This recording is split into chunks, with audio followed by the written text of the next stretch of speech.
Hello, and welcome to the director's behind the scenes look at the Midas Touch, Not So Much, which is my 2012 HSC major project for Industrial Technology Multimedia. Today I'm going to go through a few of the various aspects relating to the creation of my project, such as why I decided to do what I did, as well as just how I went about doing it. So without further ado, here's my behind the scenes look at the Midas Touch, Not So Much. As I discussed in the portfolio which accompanies this movie, I had known for quite some time that I wanted to base my project around something from history. That's because I really enjoy it. I study this subject at school, and it really interests me, so combining that passion with my passion for great films seemed like a really logical combination. However, specifically basing my project on the myth of King Midas and the Golden Touch was not straightforward.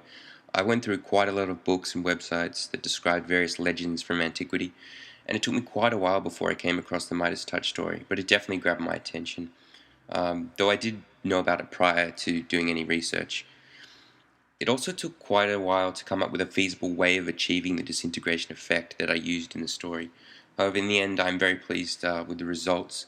The effect is based around the use of a texture in combination with a ramp transition. However, the process of achieving this effect was very long and very tedious and painstaking.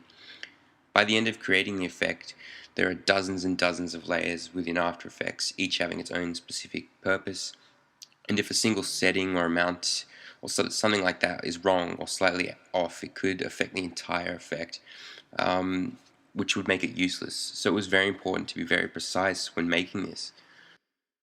What really helped sell the effect was the use of particle effects. Rather than just the object melting, particles really helped to bring that disintegration element into it, which is what I was going for.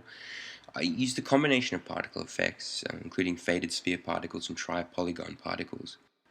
Achieving the sound was also interesting. To get the sound that was not boring or unrealistic, I combined a number of effects, including paper crumbling, cold air, as well as sizzling noises. It was really difficult to achieve a sound that would fit with the image that was being presented, but I think I got really close to what I wanted with the final product. One very interesting process in the project was the use of a green screen. It was something that I had never done before and was really quite a challenge, especially getting my cat to stand still for a few seconds so that I could film her, as well as achieving equal lighting across the screen. If I didn't get that equal lighting, it would mean that when I got around to keying out the green in Adobe After Effects, it would be very difficult to do, and most likely unusable in the final product. To fix this, I bought a few lights and then spread them around the screen at specific distances so that the lighting would be equal. Speaking of lights, lighting the majority of the movie also proved to be a bit of a challenge, as the area in my house which I wanted to use was a little dark, as the windows were in quite an odd spot, so this led to me having to use a bit of trick photography. In the scenes with my brother on the couch as he watches TV, he's actually looking at nothing other than the rest of the room. The TV is actually to his side. I did this because it allowed for a better angle with the light coming from the window behind him. In the end, you can't really tell that anything is off, so it worked really well. One of my favorite sections of my project is the Disintegrate logo that I designed. As you may have realized, it's a play on the sports drink Gatorade and the word disintegrate, which is what the movie is based around. I created it in Photoshop, and I tried to make it look as close to the original Gatorade logo as I possibly could, but I altered it to fit the story. Originally, I simply printed it out and used some contact paper to stick it to the bottles. I found that this really didn't work, and it looked very out of place and obviously not real. Because of this, I decided that getting the design printed would allow me to get a much better looking final product. I did a bit of research and I found the sticker factory. I sent them an email and I eventually got a quote and proceeded with the order. I got two stickers to ensure that I had a replacement in case one got damaged. And I was very pleased with the final product. I think the play on words adds a bit of humour to the story. Though I am very happy with the final product of my film, it was not without its issues.